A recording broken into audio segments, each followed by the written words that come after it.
hope you all are doing well.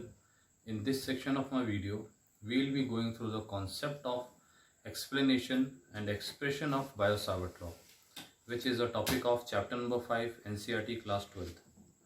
As we all know that Biot-Savart law is a very important law, as with the help of this law, magnetic field intensity due to various elements or conductors can be calculated. It employs a simple method of keeping an element onto the any conductor, calculating the field due to that element, and finally integrating the element over the conductor in order to calculate the field due to whatever question or whatever the conductor has been asked. Let us suppose how we can go through the concept of Biot-Savart law. Consider this small diagram. Consider this as a conductor XY. This XY is carrying a current I. Here dl is a small element which is placed on this conductor. The length of this conductor may be infinite or finite.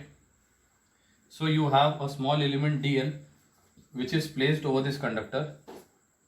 Consider a point P which is at a distance of r from this element. So r is the distance of point and the element.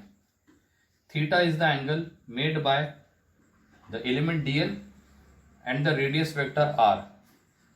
So according to Biot-Savart law, how we can correlate this thing? According to Biot-Savart law,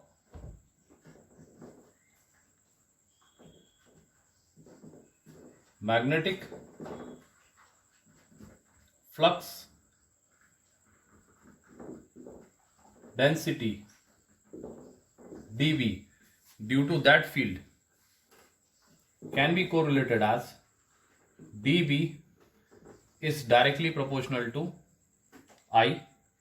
First point, dV, that is the magnetic flux density, is directly proportional to length of the element dl. Third point, dB is directly proportional to sine of the angle. This angle theta is between dl and r.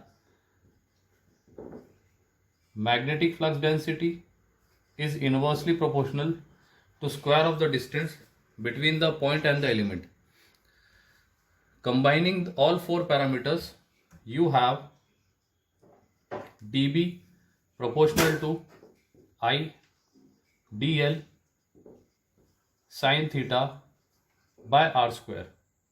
Converting this proportionality into equality, we have dB is equals to k I dl sine theta by r square. This is the expression of field due to an element where k is a constant whose value is mu naught upon 4 pi. We all know that here mu naught represents the permeability of the medium. So k is a constant whose value can be written as mu naught upon 4 pi. Here the value of mu naught can be expressed as 4 pi into 10 raised to power minus 7 Weber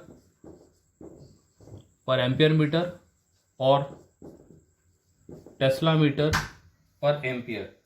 Both are units of same. So in numeric purpose, while you are calculating the numerical, while you are doing the numerical, you can calculate the value of mu naught as 4 pi into 10 raised to power minus 7. Both are the units of mu naught here. So remember this concept. With the help of this concept, field due to a circular coil, a straight conductor on the point at any point on the axis of circular coil can simply be calculated. Remember an important point that Biot-Savart law is simply made for field due to small elements. So this was the basic concept of Biot-Savart law. I hope you have understood this concept well. Thank you.